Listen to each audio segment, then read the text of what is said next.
Bienvenue à Les Affaires Brassicole, votre balado sur l'entrepreneuriat brassicole du Québec, avec Leonardo Calcagno de Baron Mag. Bonjour tout le monde, ici Leonardo Calcagno des Affaires Brassicole. J'espère que vous allez bien.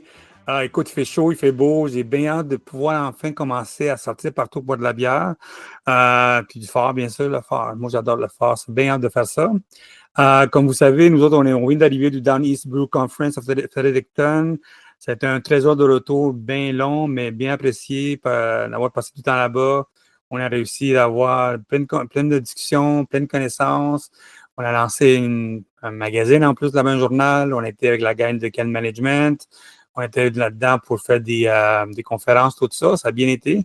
Puis bien hâte de faire un retour là-dessus. Puis bien sûr, on travaille sur des projets pour ce coin-là parce que le feedback était très bon.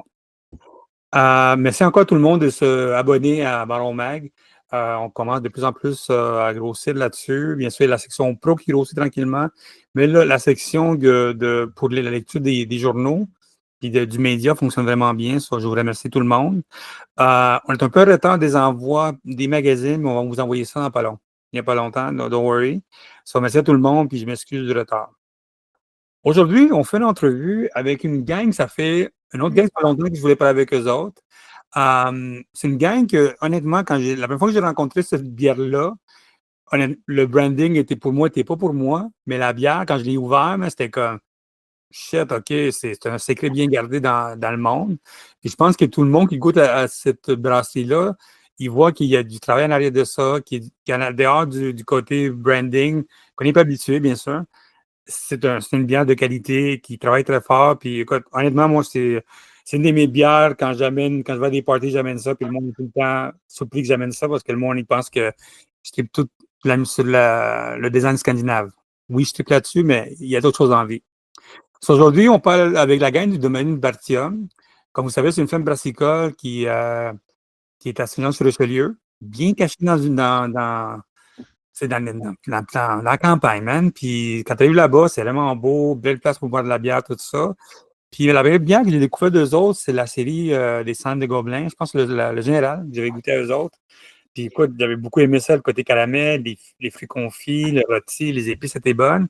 Puis ça reste dans mes 20 bières à boire dans l'année. Tout le temps, je suis dans pourquoi je goûte à cette bière-là? J'achète ces bières-là parce que, comme je dis, c'est des bières qui restent que je veux tout le temps découvrir. Puis Calbertium puis moi, ça fait, je pense, 2 ans qu'on essaie de faire une entrevue, facilement. Mais je le pointe tout le temps sur un tracteur. Je le pointe tout le temps là-dessus, puis j'étais comme, OK, il faut que je le trouve enfin. Puis enfin, on se pogne à se parler enfin en personne de sa brasserie. Puis je veux parler un petit peu d'où ce qui vient, cette brasserie-là, d'où l'idée derrière de ça, la façon qu'il concocte ses bières. Puis aussi, c'est comprendre un petit peu de où ce qui va ce milieu-là. Tu sais, pour moi, c'est une brasserie niche qui a beaucoup de potentiel. Puis c'est une bière c'est une brasserie à découvrir. À 100%, man, allez-y, ça vaut vraiment la peine. Ce balado, comme vous savez, est commandité par Can Management. Sauf si vous avez besoin de canning, mobile canning, n'importe quoi là-dessus, contactez Can Management. Et bien sûr, par Keg Management. Si vous avez besoin de keg, location ou achat, appelez Keg Management. Je vous laisse toute l'information dans le balado. So, je présente Cal Bertium, brasseur propriétaire, puis fermier, bien sûr. Bonjour, ça va bien? Ça va très bien, vous? Écoute, man, ça fait longtemps qu'on s'était supposé se rencontrer. Comme je disais au début de l'entrevue, du podcast, la première fois que j'ai goûté à ta bière, honnêtement, j'ai vu le brand, puis j'ai fait non, merci. Je l'ai goûté, puis ça a été le changement, ça a fait comme OK, on voit vraiment le travail en arrière de ça. Écoute, ça a été révélation. J'ai suivi un petit peu votre brasserie, puis c'est vraiment quand vous aviez votre nouveau vendeur qui a commencé à travailler pour vous autres, toute l'équipe, c'est là qu'on a commencé à plus discuter là-dessus. Puis j'ai vu que vous avez travaillé très fort, c'est dans les festivals, tout ça. Vous avez une clientèle très ciblée, mais une clientèle aussi grossie tranquillement, ce que je vois. Vous faites de la bonne bière doublon, la belle bière d'autres affaires. Vous avez travaillé très bien là-dessus. So, pour que le monde connaisse un peu le même parti, qu'est-ce que vous êtes, d'où vient l'idée? Travailler dans la ferme puis lancer une brasserie, c'est de la job. Parce que, comme je dis, ça fait 2 ans qu'on essaie de se parler, toi et moi. Puis, je voulais parler un petit peu de d'où vient l'idée de se lancer cette brasserie-là. Puis, c'était quoi la vision à l'arrière de ça? Ben, nous, dans le fond, l'idée en arrière de ça a toujours été vraiment de transformer ma matière première. Moi, je suis producteur agricole, je suis né sur une ferme, ça fait 4 générations de producteurs qu'on est sur le raie, puis ma passion première, c'est le chant. J'ai fait un paquet d'autres choses dans la vie, j'ai fait de l'ébénisterie, de l'excavation, puis OK. tout le temps essayé parce que cultivateur, il y a des années que tu vis, puis il y a des années que c'est plus payant de se bercer sa galerie. Fait que ça prend des appoints. Je fais encore du déneigement parce que, bon, il faut qu'on vive, puis tout ça.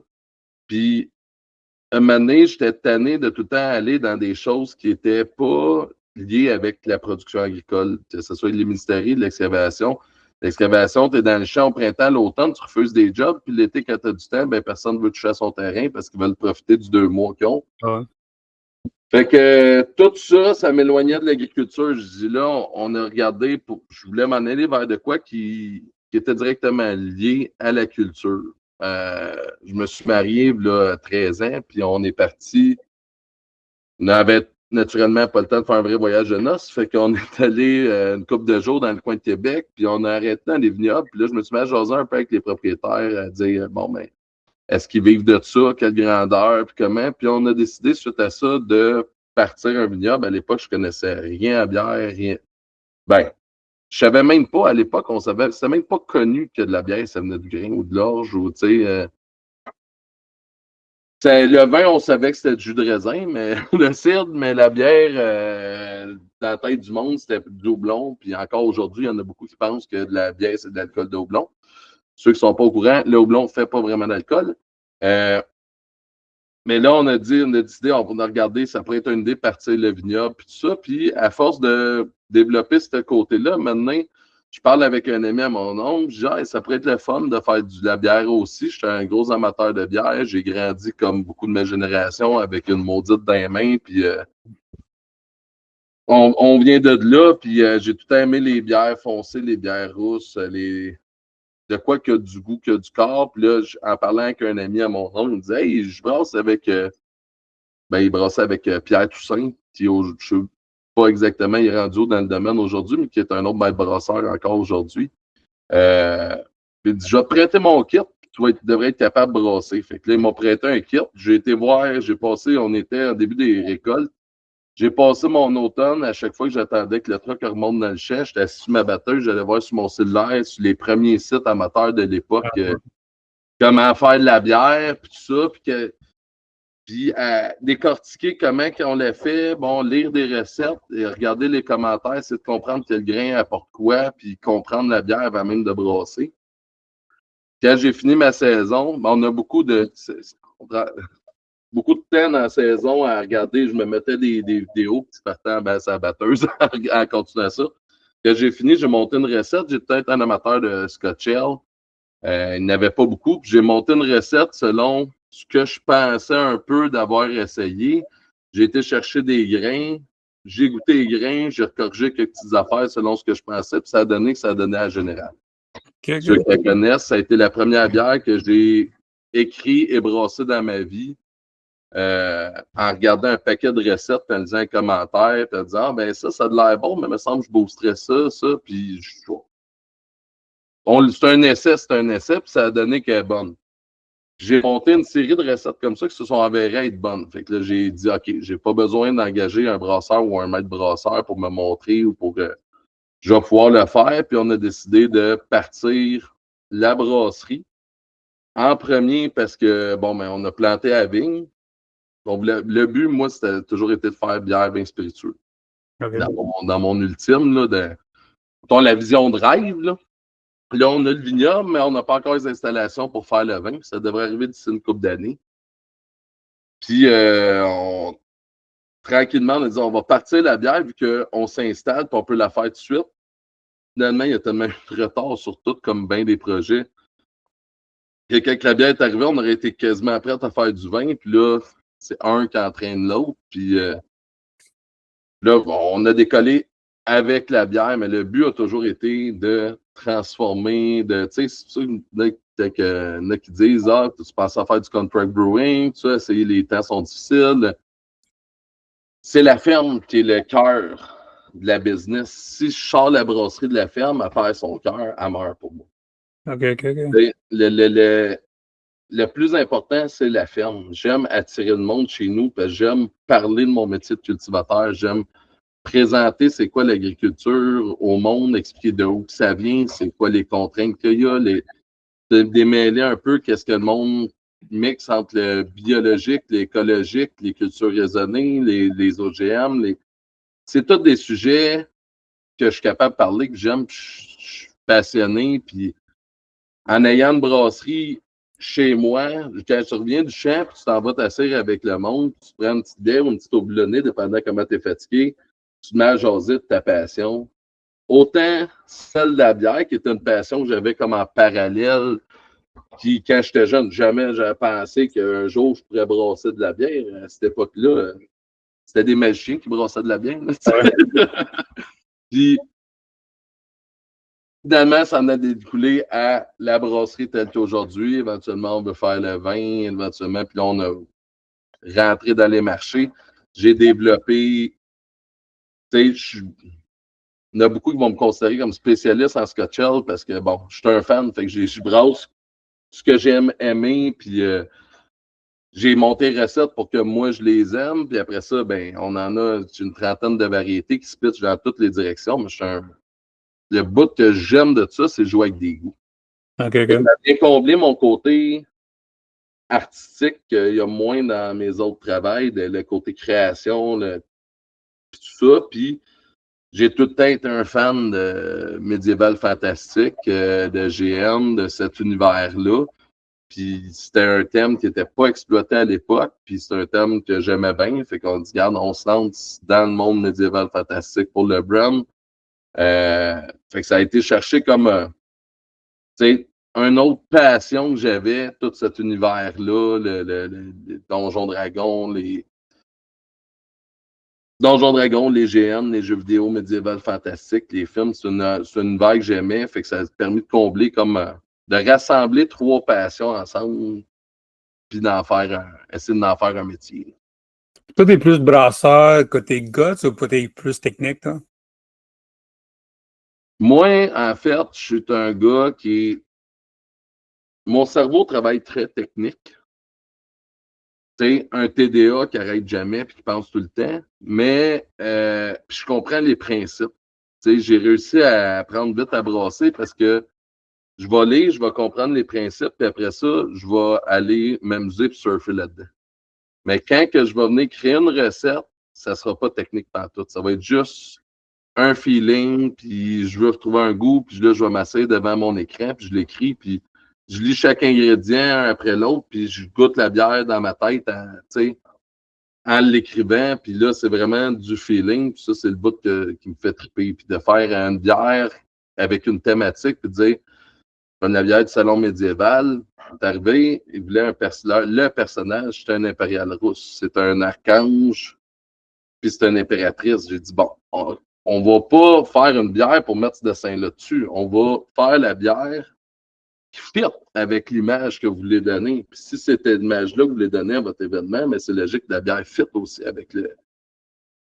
Fait que c'est un peu un mélange d'artistique puis de super technique au niveau de l'opération puis de. Parce que tu me disais au début un petit peu comme tu aimes ça la cuisine, toi, ça c'est quelque chose que tu connais comment couper des calottes, tout ça, mais en même temps, il y a un côté à l'arrière c'est vraiment tu veux mélanger tes affaires, tu veux avoir plus d'inspiration comme ça, non? Ah ben écoute, j'étais petit gars, je vais avoir 7-8 ans, puis à un moment donné, je dis OK, bon, mais je dis à ma mère, je veux apprendre comment faire, mettons, un gâteau banane. Puis là, je fais un gâteau banane une fois, puis le coup d'après, je me mettais à essayer de mettre d'autres fruits dedans, puis voir qu'est-ce que ça fait. Ah ben, tu mets des fraises, ça marche pas, il devient trop humide. Puis là, tu sais, puis j'ai tout le temps été à triper là-dessus, là, tu sais, puis ceux qui me connaissent ma shape, savent j'aime bien, je suis un bon épicurien, j'aime bien manger, j'aime bien vivre aussi, là. Mais c'est quoi la vision de la brasserie, tu sais, parce que, comme je t'ai dit au début, moi, j'avais pas été attiré à cause du look. Le goût, ça attire, comme ça reste une de mes bières que j'aime ça boire dans l'année. Mais c'est quoi la vision en arrière? En dehors du côté médiéval, tout ça, c'est quel univers que tu veux que le monde embarque quand il embarque chez vous? Tu sais, quand la première bière qui embarque chez vous, qui la goûte, qu'est-ce que tu veux que le monde s'en arrière de ça? Ben moi, qu'est-ce que j'aime, c'est j'aime brasser avec du goût. J'aime ça que chaque gorgée soit une expérience. Puis pour moi, une bonne bière, puis une bière qui va m'apporter du plaisir à la déguster, ça va être une bière qui va être goûteuse, qui va avoir différents niveaux aussi, que tu vas avoir une succession de goût en bouche, une succession de goût pendant que tu bois, de la complexité, J'aime, tu sais, le côté épicurien. Je bois pas une bière parce que j'ai soif puis je veux une bière. Je bois une bière parce que je veux vivre l'expérience de goûter une bonne bière. Même titre que j'aime manger, j'aime le goût, c'est super important. La qualité, pour moi, c'est primordial. Je veux pas cheaper sur le goût, je veux pas cheaper sa qualité. Si je suis pas capable de le faire pour qu'elle soit faite de façon euh, le plus pas puriste possible, mais tu sais, si j'aurais pas réussi à faire la petite racine avec du vrai gingembre, je ne l'aurais pas faite. OK, Je OK. n'aurais pas mis une essence. Je travaille sur certaines recettes, on ne réussit pas assez puncher le goût du fruit, je vais aller chercher. Ben, je continue à travailler la recette jusqu'à temps qu'elle soit sa coche. Puis si c'est pas à mon goût, on ne l'enverra pas en production. Je ne dis pas qu'il n'y a pas des fois des batchs qui sortent un peu moins comme on s'attendrait que d'autres parce qu'on reste dans l'artisanal. Fait que il y a des facteurs, les facteurs qu'on n'a pas le contrôle, ils existent aussi, mais le plus important, je veux rester une brasserie qui fait du produit haut de gamme, du produit. Ça ne me dérange pas qu'il soit niché ou que finalement tout le monde tripe dessus. L'objectif, c'est pas de dire ma bière est partout ou elle l'est pas. C'est de dire quand que je sors quelque chose, ben je suis fier de dire que je l'ai fait, que je l'ai sorti, puis que selon moi, elle me satisfait. Puis que si quelqu'un dit ah, elle est trop de même ou elle est trop de même, ben écoute, c'est ton avis, je suis bien content, mais tu sais, selon ce que moi je recherchais, c'était ça que ça prenait. Puis, Rester intègre dans ton produit à toi. ouais, dans tout le plus possible. Là. Je pense que c'est assez important aussi quand que les clients sont pas stupides. Ouais. C'est quand que tu fais un peu n'importe quoi, puis tu passes un peu n'importe quoi, puis que tu sors du stock parce qu'il y a une mode sur tel lever, ben tu la jettes, tu brasses une batch, puis tu marques ça sur la canette, puis que là, le monde y goûte, font ouais, ben pourquoi c'est pas bon finalement? Ben non. Tu sais, je veux pas aller là, je veux pas aller à me garrocher sur un style parce qu'il y a une mode ou à faire quelque chose parce que oui, on va faire une bière. Je donne un exemple. Moi, quand j'ai écrit l'Elfe blonde, elle répondait à ce que je voulais boire à ce moment-là. C'est une bière blonde, mais un bon goût mielleux, des bons goûts d'agrumes, ça a du corps, c'est une blonde de dégustation. Un moment donné, la clientèle disait ben, on veut une bière, tu viens boire de sa terrasse l'après-midi, ben, on a appelons-le mon oncle Jean-Guy, mais lui, il dit moi, j'aime bien une bière blonde plus classique, mais oui, ça prend de quoi pour cette personne-là. Puis là, on a sorti l'eau claire, qui est une version un peu plus douce de l'elfe blonde, une dérivée de l'elfe blonde. C'est une de mes rares bières qui dérive vraiment d'un autre pour pouvoir aller chercher, satisfaire cette clientèle-là. Mais au même titre, si je la sors, c'est parce que quand j'ai goût d'une bière plus limpide, plus à ce moment-là, quand je l'écris, je la trouvais satisfaisante. C'est ça, c'est vraiment l'intégrité sans oublier le client en arrière. Si à un moment donné, je sortirais de quoi que tout le monde me dirait hey, ça serait écœurant, ça, mais trop d'alcool, trop d'alcool, trop d'alcool. Mais ça se peut que ou bien je la retire si je considère qu'elle a besoin de ça, ou bien ça se peut qu'à un moment donné, je dise ben regarde, on va la retravailler pour satisfaire plus à la demande parce que ça ne viendra pas impacter sur l'expérience que tu vas avoir quand tu la bois. Et en plus, quand tu bois ta bière, disons, ta brassée, tu veux que tout se fit ensemble dans ce que tu vends. Ben, tout fit. Le fitter, mais dans tes valeurs, que dans l'arrière de ça, bien Ah sûr. ouais, c'est ça. Dans la même vision, c'est ça. Je veux que ça fit.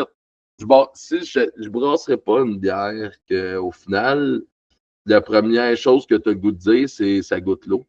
Ou ça goûte quelque chose qui est déjà goûté ailleurs. ou ça goûte la Bud, ou ça goûte la n'importe quelle. Même, j'aimerais pas ça que le monde dise « Hey, ça goûte pareil comme la grande prêtresse. » Je suis content qu'elle soit comparée avec, tu sais, la péché mortelle, tu sais. Que le monde va dire « Crème, juste en dessous ou juste au-dessus ou je sais pas quelle entre les deux. » Ou, tu sais, c'est une fierté, c'est une bière qui a une renom puis qui est vraiment excellente aussi. Mais j'aurais été déçu que quelqu'un me dise « Hey, ça goûte pareil à ça. » OK. Le but n'est pas d'aller refaire quelque chose qui existe. J'aurais fait merde, je suis tombé sur la même affaire que lui, il le fait déjà, je vais y laisser. Tu sais, je bâtis quelque chose, je m'amuse avec, puis après ça, si elle me satisfait, je suis content qu'après ça, elle scout dans quelque chose, mais c'est pas l'objectif, c'est vraiment jouer avec le goût, puis arriver avec un résultat que je trouve le fun. Excellent. Une des affaires, la raison que je voulais te parler aussi, c'est le côté, tu sais, le côté branding puis marketing, tu sais. On est dans un moment, tu sais, de plus en plus, les brasseurs cherchent à être différents que tout le monde. Toi, tu étais honnête depuis le début avec ta marque. Tu sais, tu disais au début, moi Deline Berthiaume, on tripe fantaisie, on tripe là-dessus, c'est ça notre créneau à nous autres. Beaucoup de brasseurs se cherchent, puis bien sûr, je vois beaucoup de brasseurs qui disent est-ce que c'est un marché intéressant à suivre en arrière de ça? T'sais? Comment ça a été, toi, le développement de toutes ces années-là, de garder cette option-là, d'aller chercher ce marché-là sans avoir la pression du marché, d'aller chercher notre marché ailleurs parce que c'est un marché très niche? Comment ça, tu as gardé ce coin-là pour toi, puis Ça a été là-dessus? Ça a été très, très difficile. Quand j'ai ouvert, honnêtement, le branding, quand j'ai fait mon plan d'affaires, on recule en 2013. Écoute, les canettes de l'époque, puis les bouteilles, pour ceux qui s'en rappellent, là, c'était n'importe quoi. T'arrivais, il y en avait un qui avait un ange blanc sur un fond noir avec du sang, puis t'ouvrais ça. Puis c'était une petite bière bien légère. Mais ils mettaient une image pour mettre une image. Puis qu'est-ce qui était le plus à la mode à l'époque, c'était beaucoup, comme mettons, le Trou du Diable, qui était déjà dans des personnages, un Hibrou. Il y avait beaucoup de bières comme ça, que ça allait être des personnages. Et on était déjà un peu plus proche de ce que nous, on fait en ce moment. Puis la bouteille aussi, le format, le brand qui sort bien sur une bouteille est quand même différent du brand qui sort bien sur une canette, même si les deux peuvent se faire, là. Puis le plus important, quand partout à qui j'ai parlé de l'industrie, il disait le plus important, c'est pas nécessairement ce que tu mets sur ton brand. À cette époque-là, c'était que le monde puisse te reconnaître au travers du groupe. Quand on a rouvert, il y a eu l'explosion des microbrasseries. C'est devenu un gros marché de compétition. C'est devenu une compétition sur la tablette. Le côté, il y a une grosse fraternité un peu qui s'est perdue dans le monde des brasseries. Pas parce que le monde, on s'entend encore tout bien, mais tout le monde, quand tu crèves de faim, c'est une business, ouais. aide-toi avant d'aider le voisin, puis tu vas pouvoir mieux l'aider après. Mais, tu sais, fait qu'on a la business. Puis là, les brands sont tombés sur des brands de films de marketing, des brands efficaces, rapides. Un brand qui, pour moi, n'est pas à l'image de mon produit. Tu sais, même si tu l'aimes pas, mon brand, il n'y a pas tant de monde, à part les premières générations d'étiquettes avant que j'apprenne à faire de l'infographie et que je les fasse moi-même, là. Eux, ils étaient vraiment pas à mon goût, mais après ça, c'est tombé quand même de quoi que moi, ils me parlaient, que le monde disait écoute, je comprends crissement pas ton brand. Ils ne pouvaient pas dire c'est lettre ou c'est mal fait. Ou... C'était professionnel, c'était beau, c'était propre, mais ça ne leur parlait pas. Pendant un temps, le monde était tellement répugné par le brand, parce qu'il y a une masse qui est répugnée par cet univers-là, à un point que le monde me disait j'essaie de faire partager, de faire goûter à des chums, puis ils me disent hey, je ne boirai pas ça, tu sais que je vais me transformer en geek. Voyons, tabarnouche. J'espère qu'il y a du chemin dans la société qui s'est fait depuis aussi. Ça reste que. Hey, on l'a remis en question, le brand, là, à se passer des notes à dire crème, je sais que mes produits sont à hauteur, je sais que le monde qui les boit, ils les apprécient. On va voir le monde dans plein d'événements. On est dans les plus performants parce que le monde aime nos produits. Ils reviennent nous voir année après année. Même. Puis, on disait, le problème, c'est le brand. Là, 2-3 ans, puis, mais en même temps, je me disais tout le temps, ceux qui aiment le brand, puis qui m'ont connu grâce à ça, puis qui sont mes plus fidèles, ben, je veux pas non plus leur planter, leur montrer qu'ils sont pas importants pour moi ou les abandonner. Il y a 2 ans, il y a eu tellement une grosse inondation sur le marché que je me suis mis à me faire dire par les commerçants au lieu de Hey, ton brand, je comprends pas, change-le, il sort pas. Crème, ton brand, je comprends pourquoi tu l'as gardé. À cette heure, c'est le seul qui se démarque du lot, ou c'est dans les rares qui se démarquent du lot et qui ont une identité. Tant que toutes les brasseries font affaire avec une firme qui ont du monde, qui ont travaillé ou qui ont fait leurs études à peu près dans le même temps ou dans la même image, qui vont sur qu'est-ce qui est à la mode, ben ça fait qu'à un moment donné, toutes les canettes se ressemblaient. Les notes, t'as peut-être pas les plus punchées, mais tu étais capable de la retrouver. Dès qu'il y en a une sur une tablette, tu es capable de la voir, puis rapidement, parce qu'ils ont tout le temps les mêmes signes, les mêmes. Tu vas retrouver le petit parchemin, une image. Tu sais que c'est d'une bière du domaine. Ça quand tranquillement, là, ça nous aide à reprendre notre place. Parce qu'un coup que la personne, comme tu dis, un coup tu y as goûté, ça t'a pas empêché d'y goûter une deuxième fois. Non, puis je la trouve quand je la vois, comme tu dis, je sais c'est laquelle, tu sais. C'est pas comme une bière que je fais ah oui, peut-être, il y a un crown quelque part, whatever. Je sais dans quoi je m'embarque avec ça. Il y avait le nom de la brasserie avec le style, puis c'était quoi le petit commentaire, le petit nom, le petit. C'est ça, tu t'en rappelles encore, puis je suis sûr que tu as encore l'image de toi qui prends la bouteille de l'époque. Ah oui, je me rappelle qu'ils m'ont donné. Je me rappelle qu'ils m'ont donné une chette d'eau de bière. Quand j'ai vu cette bière-là, j'étais comme OK. Puis je vais OK, on va l'amener chez nous pour la goûter, tu sais. Puis toi, comment tu fais pour garder la. Tu sais, parce que comme tu dis, il y a une pression derrière de marketing puis de vente, tu sais. Parce que tu sais que tu te limites beaucoup tu te limites quand même à la clientèle où tu peux grossir. Pas tout le monde comme moi qui va faire l'effort de ça. Et comment on fait pour garder ce côté-là, la pression de tu es une business, tu vends ça, tu gardes ton branding là-dessus, tu as une clientèle qui est vraiment, comment ça s'appelle ça, qui est vraiment là pour toi. Parce que moi, je l'ai vu, au festival à Laval, médiéval, il y avait du monde qui capotait. Ils sont allés boire cette bière-là. Je rappelle, tu en as vendu pas mal, puis tu vois des affaires comme ça dans la nature. Puis c'est un marché que le monde ne savent pas, mais c'est un marché qui est très fort. Petit marché, mais c'est un marché que le monde, quand il tripe sur quelque chose, il tripe sur quelque chose. Hein. Est-ce que tu as déjà eu l'impression de faire un co-brand à côté de toi pour qu'on découvre tes bières ailleurs ou c'est vraiment ça ne marcherait pas avec ta vision? Ben, écoute, j'ai plus pensé à faire un co-brand qu'à changer mon brand. Parce que de faire un co-brand qui permettrait d'aller chercher une autre clientèle, le problème que ça a, c'est que tu vas chercher du monde un peu dans une nouvelle série, dans une nouvelle image. Puis, tu sais, on avait essayé un peu avec le DDH, mais finalement, le rendu n'était pas tout à fait à notre goût au niveau du visuel. Mais dès qu'on a essayé d'en parler ou quoi que ce soit, le monde il nous ramenait à ouais, mais ça fait pas domaine. OK.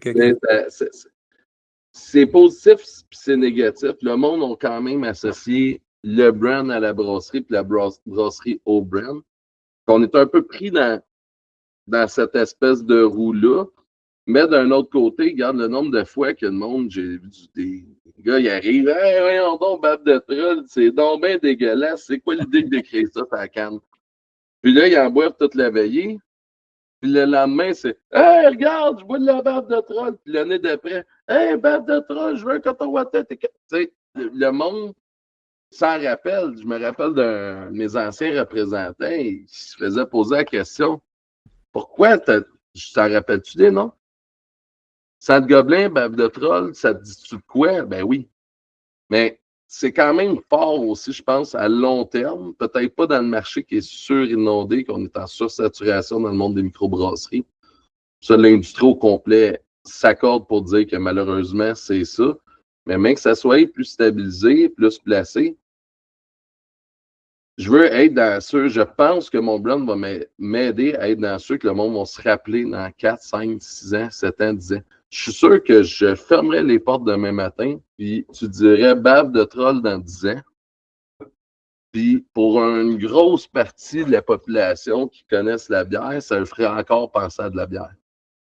Un IPA. C'est ce côté-là qui fait que maintenant tu dis OK, ça a été dur, mais un coup, c'est pas vrai que la personne qui n'aime pas vraiment pas le brand n'est pas capable de l'adopter s'il aime le produit. Ce qui est plus difficile, c'est comme on est là, dans un marché qui est en sursaturation, ou est-ce que c'est plus dur d'avoir son espace à la tablette? c'est plus dur de rentrer quelque chose. Si le commerçant, lui, ça y parle pas, il n'aura pas tendance à la rentrer parce qu'il se dit, ben ça ne parlera pas à ma clientèle, fait que c'est plus limitatif un peu. Mais un coup qu'on réussit à établir un contact, à rentrer quelque part, à se stabiliser, normalement, après ça, ça fait juste se renforcer. Puis le monde finisse par adopter ou accepter. Là, je dirais plus accepter qu'adopter le brand. Puis il a embarqué dans le jeu. Puis, tu sais, au final, ce qu'on vend, c'est de la bière. c'est l'image. Si le monde ne sont pas capables de reconnaître le produit à cause de l'image, je me dis ça va pas bien, maudit. Là. Mais... Moi, la question que je me pose souvent quand je vois ton brand, maintenant que tu as un nouveau vendeur qui est un rep qui va partout, tu sais, est-ce que tu as réussi à développer une autre clientèle à l'arrière de ça? Tu sais? Comme tu dis, on va te parler au début, tu sais, dans le temps que tu n'as pas eu de rep, c'est difficile de savoir comment développer ton brand, tout ça. De plus en plus, tu vois, tu fais le travail des festivals, tu fais le travail d'appel, de faire comme ça. Est-ce que tu vois de plus en plus grossir le marché tranquillement en dehors de ton marché naturel? Ben, je te dis, oui, mais en même temps, le marché est rendu difficile. Ben ouais.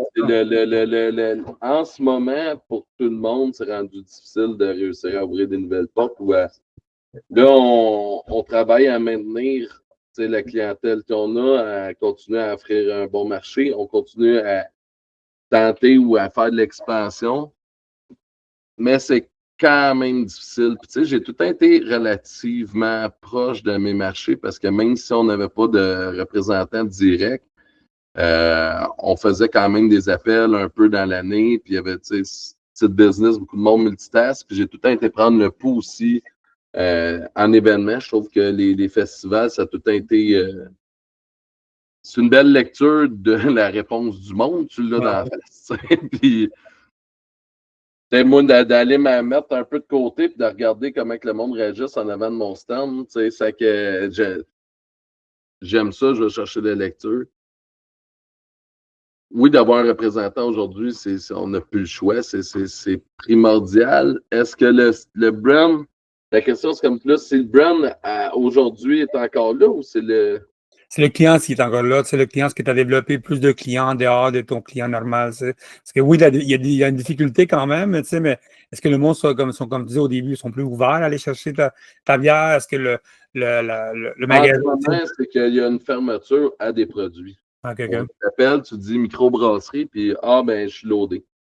Là, en ce moment, le monde a tendance à essayer de faire du ménage, puis les détaillants, il y en a qui sont super spécialisés, super sacoche, puis il y en a d'autres qui vont plus placer le produit, puis c'est à peu près ça. Fait que, dépendant, il y a encore de l'éducation à faire au niveau de la clientèle. J'ai pas remarqué, moi, Le changement des gens. de changement de vision. J'entends beaucoup moins parler que mon brand, que le monde n'aime pas mon brand. Okay.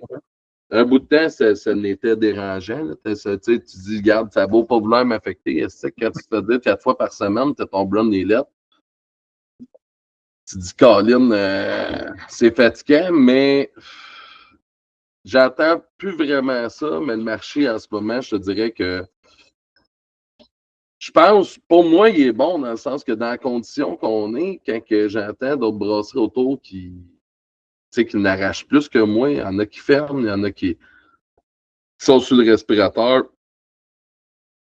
Ben, on est une gang à être sur le respirateur. Là. Je me considère content dans la position que j'ai. Parce que j'ai pas de baisse de significative comme certains autres, puis que je parle à mes distributeurs, puis que ceux-là, ça a coupé de 50%, ceux-là, ça... Nous, on réussit à mener dans un marché qui s'en va en baisse, que tu réussis à te maintenir, tu es content. Toi, comment tu fais toi, pour t'introduire dans de nouveaux marchés ou établir ton marché avec le temps? Parce que beaucoup de monde se lance dans la caisse de 12, des 355, toi, tu es dans la 473. Est-ce que, je sais que il n'y a pas longtemps, tu as la sans alcool, une boisson blendée, un peu comme ça, c'est ça? Ouais, est-ce que c'est un marché de plus en plus que tu t'en vas voir à ce moment-là? Est-ce que le sans houblon pour le houblonné, excuse-moi, est-ce que c'est quelque chose, de l'eau houblonnée, c'est quelque chose que c'est un marché d'introduction pour d'autres personnes? Comment tu vois ça, la pénétration dans des marchés difficiles? Ben, vois-tu, tu sais, moi, le houblonné me permet d'apporter un produit aussi sans alcool. Plus, tu sais, c'est un produit qu'on a fait plus comme accommodation que. Parce que pour l'instant, on ne produit pas encore de houblon, on produit du grain. Fait qu'on essaie de travailler au maximum. C'est le seul produit, d'ailleurs, qu'il n'y a pas d'ingrédients qui poussent chez nous parce que j'en fais pas encore. Okay. Puis qui est là en accommodation, oui, de sa place, on va travailler sur ces marchés-là. Je veux développer le sans-alcool, mais je veux pas arriver avec un produit qui me satisfait. Puis à date, pas que je serais pas capable de faire de quoi qui a de l'allure ou qui peut être compétitif, mais il me satisfait pas personnellement. J'ai pas rencontré vraiment de sans-alcool qui me satisfont. Fait que c'est pas de quoi je vais offrir si je suis pas capable de faire la qualité que je veux offrir. On essaye au maximum de suivre les marchés, tu sais, comme maintenant, un bout de temps, mes reps disaient « Ah, c'est sûr qu'on fera jamais de sûr parce que je n'étais pas... » La vague des premières bières sûres dans le temps de la Lollipop qui était excellente à gagner des prix, tu sais, à trippait. Moi, ça ne me rejoignait pas du tout, ce style de bière-là. Là, quand on est arrivé des marchés après la COVID, on a vu, oh, ouais, finalement, là, la tendance, c'est oui, c'est une bière sûre, mais c'est pas, on n'est plus dans la super acidité que tu viens prendre le dessus. On réussit à faire de quoi le monde veut quand même du fruit, de l'équilibre. On a sorti la Peach Party, puis c'est sûr que là, ça. Puis la Peach Party, j'y ai pas été dans un peu run domaine. C'est encore une petite créature, elle fit avec les autres, mais elle partait, elle est à notre époque. Puis elle va chercher une clientèle de party, c'est une bière d'été, c'est une bière festive. Ces genres de produits-là, oui, je pense que ça peut m'ouvrir d'autres portes, puis il faut rester quand même alerte à ce qui se passe autour pour rester dans le game aussi. Là. Comment ça a été l'impact de la Loublonné? Comment ça a été est-ce que le monde quand ils ont goûté à ça, c'est différent de toutes tes bières qui étaient sorties, de tous tes produits? Comment ça a été l'effet de ça? Ben, je te dirais que l'Aublonné, c'est une des affaires, je pense que c'est mon produit qui est le plus polarisé. Okay. Je trouve bien que le monde trippe bien raide, puis ils partent avec des 24, puis ils viennent de découvrir quelque chose de nouveau qui trippe, ou bien qu'ils n'aiment pas tout. Puis, ben moi, je suis quand même très satisfait de la position que ce produit-là prend sur le marché, mais c'est pas une bière sans alcool. Ouais. Tu sais, j'ai pas la prétention que ça va venir prendre la place d'une bière sans alcool. Je pense que c'est une nouvelle offre. Je pense que ceux que j'avais bu avant, ceux-là, ils étaient peut-être pas à la hauteur. Fait que on est arrivé dans un marché un petit peu échaudé par certains produits qui ont existé qui étaient peut-être moins intéressants. Mais c'est un produit, je suis surpris. C'est très polarisé, mais c'est constant. Tu sais, la personne qui se met à boire ça quand il travaille ou qu'il a chaud ou qui aime ça, ben, il va se mettre en reprendre. Puis il n'y a pas d'autre alternative à ce produit-là. Ce produit-là est une alternative à d'autres choses. Mais fait moi, j'ai des bonnes espoirs. À date, je suis quand même satisfait de comment que ça marche. Puis, Est-ce qu'il y a une série qui s'en vient avec ça? Est-ce qu'il y a d'autres drinks qui s'en viennent avec ça? Est-ce qu'il y a au citron, comme de la mandarine? Éventuellement, mais avant, je veux pouvoir planter du houblon chez moi. Ben, en fait, c'est une question de temps, tout le temps, puis tout le temps la même affaire, le temps, puis le budget, puis l'énergie qu'on a à placer pour faire des projets. Là. Mais comme je ferme Broscol d'en faire une pour une accommodation, c'est correct. Mais avant de dire que je lance d'autres produits, je veux me planter du houblon. Fait que, tu sais, j'aimerais ça d'ici 4-5 ans d'avoir d'autres variantes, de houblonné aromatisé avec différents fruits, différentes épices. J'ai des idées en tête, mais je veux pas pousser trop là-dessus parce que c'est pas. Ça vient pas de chez vous vraiment. Ça vient pas de la ferme, tu sais. Fait que c'est pas le produit. Ben, pas que je suis pas fier, mais c'est pas le produit qu'on veut pousser. Quand tu veux bonifier ta récolte, il faut que tu en mettes dedans. Ben oui. Mais Je pensais à ça, c'est comme ta série à toi. Je sais que le monde a aimé ça. C'est le côté citron, la cerise, c'est des affaires de produits québécois. C'est un drink que je sais qu'il y a du monde qui aimerait ça avoir plus que ça. Comme j'avais pas compris, j'ai pas mis ça ensemble, qui le houblon vient pas de chez vous. Mais une caisse de 12 avec ça ou une caisse de 6, hein, parce que vous n'avez pas des 4 packs, vous autres encore là. ben là, pour l'instant, qu'est-ce qui est un des problèmes? Je vais répondre à la question pour le houblon en premier. Fait que je voulais la sortir aussi avant de planter du houblon pour voir est-ce que c'est un bon dérivé, puis regarder qu'est-ce qu'on peut avoir de disponible comme houblon au Québec pour réussir à faire de quoi d'intéressant avec, puis éventuellement, on va pouvoir développer ce côté-là. Puis l'autre point, c'était sur ton 4-pack. les caisses. Ben, moi, personnellement, je pensais d'être là plus vite quand j'ai ouvert parce que même dans mon plan d'affaires, c'était rapide, puis on allait flipper aux caisses, aux 6-packs, aux 12.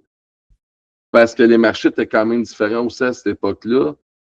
Qu'est-ce qui est arrivé? Ça a pogné l'expansion. À un moment donné, pour réussir à aller chercher du 4-pack, si tu veux pas que le prix de l'emballage.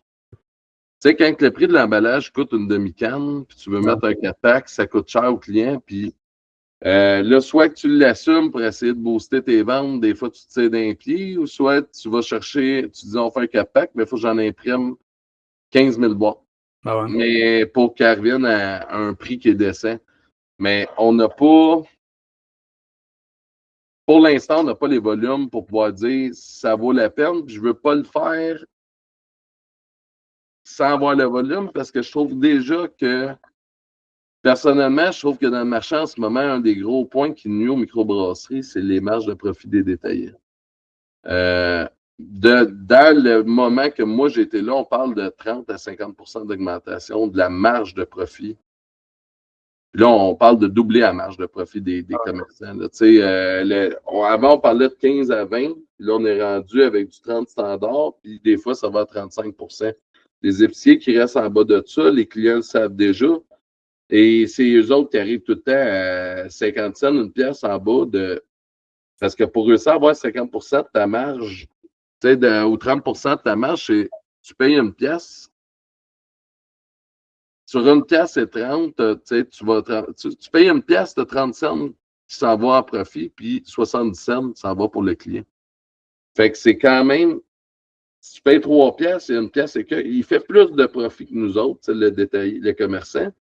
Là, si tu arrives avec un produit, tu te dis, si on n'est pas capable de l'assumer, mais qu'on veut l'offrir, avec les marges que des commerçants, ça devient hyper compliqué. Ceux qui rentrent là-dedans, c'est qu'ils vont arriver avec des produits de volume, ou souvent, où est-ce que le coût de production va être plus bas. Oui, des brasseries plus grosses aussi, mais plus axé sur le volume.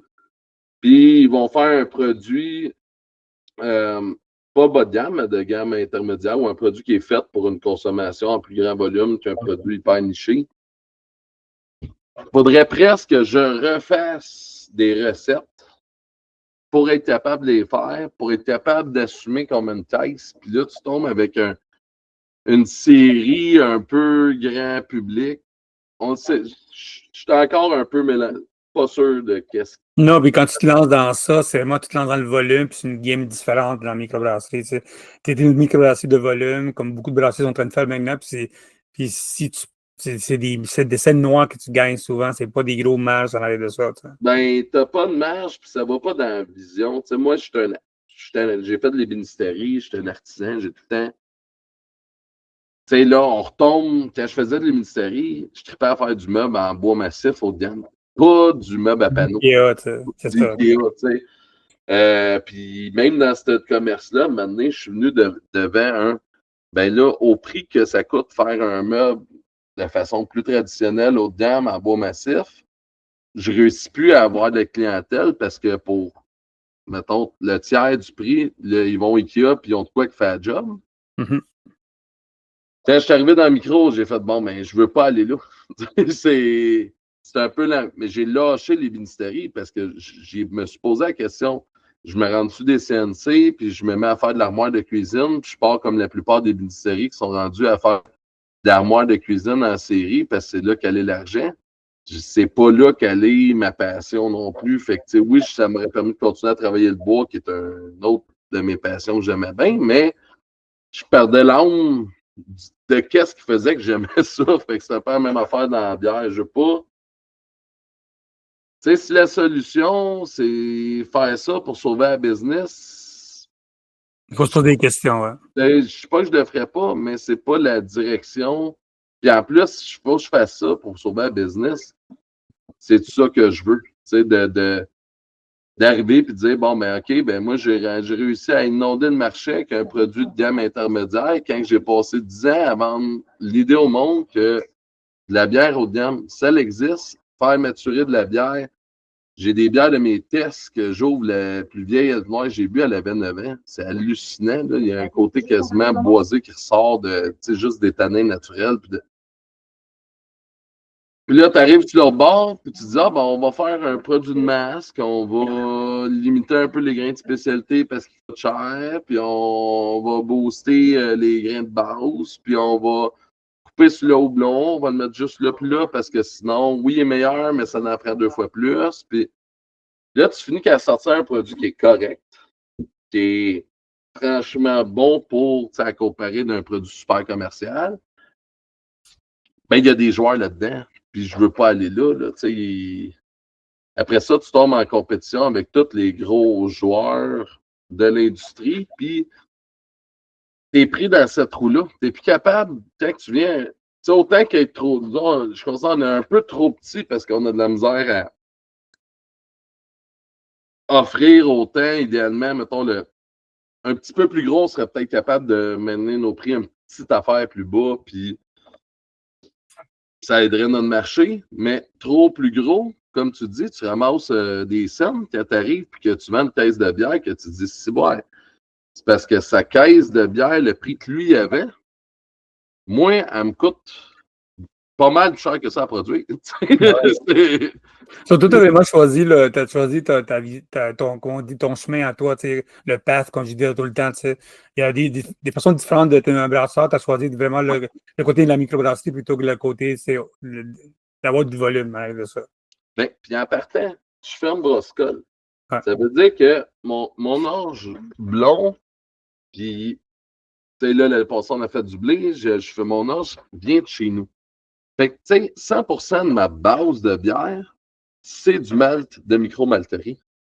Fait qu'en partant, quand tu fais malter, on fait malter chez Éco La Flamme, ben, mon prix de malt de base est nettement supérieur au prix de malt de base des gros qui vont aller jouer sur un jeu de volume. J'ai la fierté de dire que c'est mon grain, qu'il est malté en micro-malterie, que je pense qu'il est bénéfique pas rien que pour moi, pour l'industrie au complet, parce que, tu sais, mais je peux pas arriver. Je pourrais pas, j'aurais l'installation, je pourrais pas arriver au même prix que lui. En partant, ta base est plus chère parce que c'est ça. Ces brasseries-là, il n'y en a pas une qui roule à 100% avec une base de micro-malterie. Il n'y en a pas une qui va aller chercher. Fait que, tu sais, ça donne pas grand-chose que j'essaie de partir dans cette direction-là. Le profil de l'entreprise, pour pouvoir faire ça et se rendre là, il faudrait que je vienne assez gros pour pouvoir dire, OK, ben, je me pars une micro-malterie. On aimerait peut-être ça un jour, tu sais, dans la vie, je suis pas quelqu'un, j'aime ça, mais, tu sais, j'aime rêver, je vois des choses que, façon de parler, je gagne le gros lot, j'ai de l'argent à pu finir, ce dont je doute. Puis, oui, j'aimerais ça me mettre à faire mon malt. Tu sais, c'est trippant, là. En plus, un autre critère que tu contrôles encore plus, tu peux te mettre à jouer avec encore plus de paramètres. Puis, mais pour réussir à faire du volume et être payant, imagine si je me mets à faire mon malt, il faut que tu réussisses à être rentable en plus sur cette étape-là. Tu sais, c'est le thinking en arrière de vouloir faire un produit haut de gamme directement sur la ferme, puis d'encourager le maximum la vente de proximité, directement détaillée à nous autres ou directement clientèle à nous autres, c'est l'objectif. Plus que le monde va aller chercher leur bière directement dans les brasseries, mieux l'industrie va supporter d'une certaine façon parce que la part de profit qui est donnée aux gros épiciers, on est content d'être là, c'est pratique, puis c'est des partenaires que je parle vraiment pas contre eux autres. Mais ça reste que dans le budget de la personne, ça a 50 pièces à dépenser pour du luxe cette semaine-là, puis elle décide qu'elle met 30 pièces sur de la bière, bien, ça va directement dans une brasserie, directement, dans notre cas, ça ferme. C'est sûr qu'elle va en avoir plus pour son argent, puis le producteur va en avoir autant, sinon un petit peu plus, tu sais. Fait que c'est gagnant-gagnant. C'est sûr que la part qui part ailleurs dans l'industrie, puis ça, c'est dans tout, je pense que c'est un des problèmes de notre société. Il y a tellement plus de produits de proximité entre le fabricant et le client. Aujourd'hui, si tu veux acheter du ketchup, essaie d'aller le chercher quelque part d'autre que par un détaillant, tu n'as plus le choix. Là. Mais dans ce qu'on est encore capable, ben, je pense que j'essaie de faire la promotion de ça aussi, au travers de tout ça, de venir à la ferme, d'aller voir les commerçants, d'aller voir les exposants, tous les artisans du Québec. Je suis un de tous les artisans dans la bière, puis je suis un d'encore plus d'artisans qui sont sur des fermes au Québec, puis on contribue tous à notre terroir, puis à la beauté de notre terroir. Là. Mais c'est un peu plus. La pensée en arrière fait que c'est difficile pour moi d'aller dire OK, on se pitch dans un gros volume commercial. C'est vraiment la ferme que je veux qu'il rayonne. Vraiment, tu sais, dans le côté, c'est un peu comme la reine de la ferme qui sont à place de Waterloo, un peu comme Robin, tout ce monde-là, tu sais, vraiment important de la mise en place de la terre en plus, hein, du terroir. C'est ça en avant tout. Puis, tu sais, je dis pas qu'avoir eu une boule de cristal, retourner dans le passé, avoir vu comment que ça se produirait, l'explosion de microbrasserie, on aurait peut-être même été plus sur une thématique agricole. Nos voisins ont frappé un Christy de bon nom qu'on n'avait pas pensé, puis on s'est dit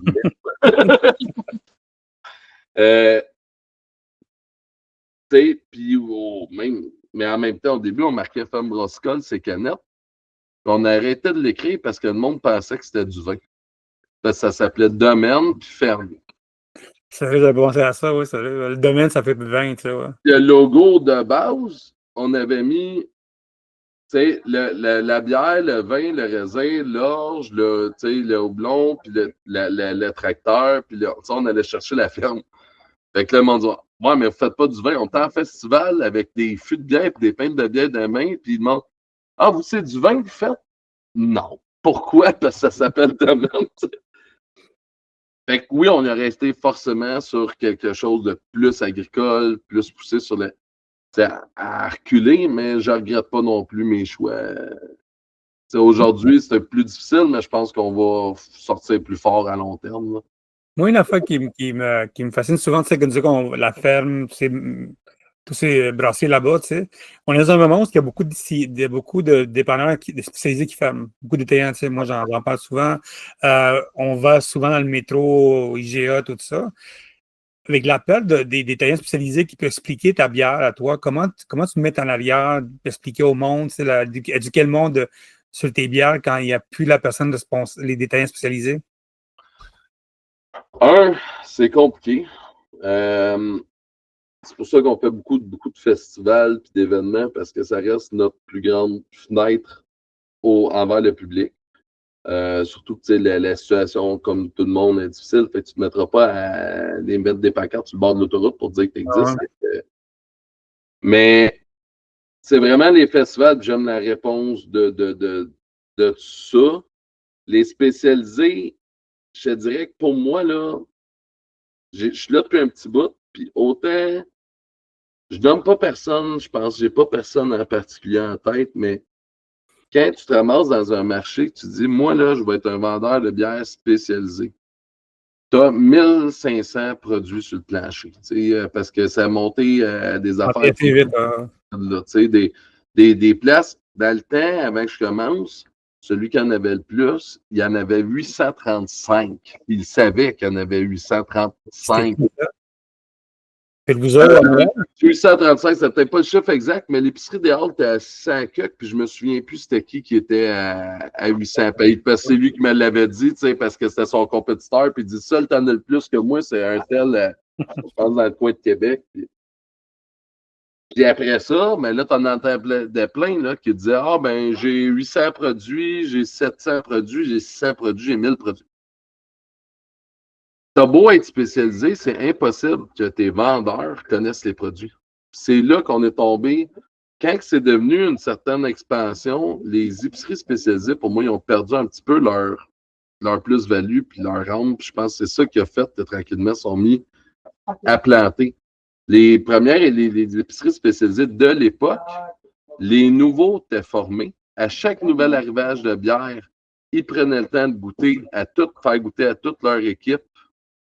C'était quoi le produit, en parler pour être capable de le vendre.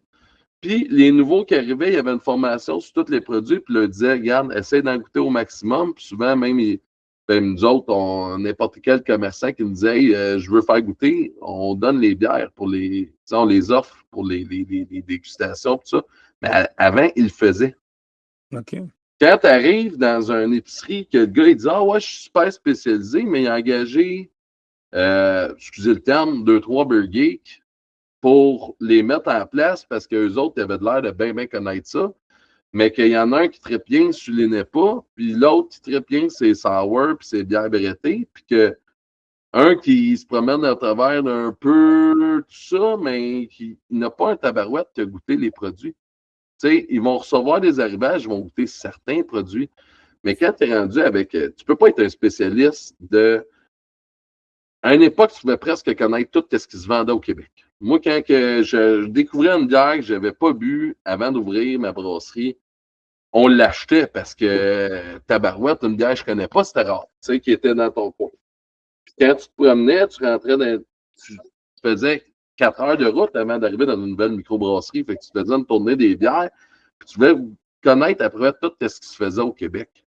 Là, ton spécialiste est capable de diriger et de vendre chacun des produits. Quand tu es rendu avec trop de produits, puis que là, tu rentres, puis tu parles avec le détaillant, puis il ne connaît pas la moitié de tes produits, tu dis là, comment il peut s'appeler spécialiste, vendre, prendre une marge de profit supérieure à cause des conseils, quand qu'au final, tu sais, c'est pas tout le propriétaire qui est passionné qui vend. Là. Il y en a que c'est ça, puis ça marche bien aussi. Là, tu deviens juste plus un spécialiste, tu veux être une épicerie de bière. Je trouve que c'est un peu différent comme vision. Je veux être celui qui vend toute la bière de mon coin ou je veux être celui-là que le monde vient me voir, quelqu'un des conseils, à un prix raisonnable. Je suis mitigé face à. Ça En fait, les va. bons spécialistes sont super hot et nous aident au bout. Puis ceux qui. Tu sais, ça joue beaucoup avec le staff. Là, tu sais, Fait que, moi, je pense pas que ça va. Ça n'a pas changé les ventes ou rien comme ça, en soi? Ben, c'est sûr que, tu sais, chaque détaillant qui meurt, ça paraît un peu. Mais je pense qu'à long terme, c'est de réussir. Moi, je pense que les produits, je pense qu'ils ont autant de place dans une épicerie grand marché, grand public, que dans un spécialiste. Malgré que j'ai de la bière qui est nichée, qui est spécialisée, des bières haut de gamme, j'ai des bières qui, en général, sont accessibles, agréables, tu sais, qui... Je suis pas spécialisé, exemple, je fais juste de la brette. Là, celui qui fait juste de la brette peut faire des excellentes bières, mais il faut que tu aimes les brettes. Ah, J'ai 30 quelques produits. Puis j'en ai pour à peu près tous les goûts. Puis tu en connais, je sais pas, tu connais peut-être pas toutes, mais tu en connais plusieurs là-dedans. Ça s'en va dans toutes des directions différentes. Le produit haut de gamme peut avoir sa place, mais il faut qu'il reste un vrai haut de gamme. Je pense que ceux qui vont rester dans le temps, ça va être. C'est pas le DBSQ ou c'est pas où est-ce qu'elle va être vendue comme c'est quoi le produit qui va faire qui va tenir. La bière très haut de gamme, les bières qui vont avoir un beau rapport qualité-prix, ça aussi, ça va rester parce que c'est ce qu'on recherche aussi d'une certaine façon. Puis la bière de masse. Puis tout ce qui est entre les deux, qui est fait en petit volume, mais qui est plus ou moins de la haute gamme, puis qu'en ce moment, ils inondent un petit peu le marché au travers de tout ça. Mais je pense que c'est eux autres qui vont tranquillement se défaire, mais dans les spécialisés, ils sortaient autant que les bières haut de gamme. Parce que tant que tu n'as pas un vendeur qui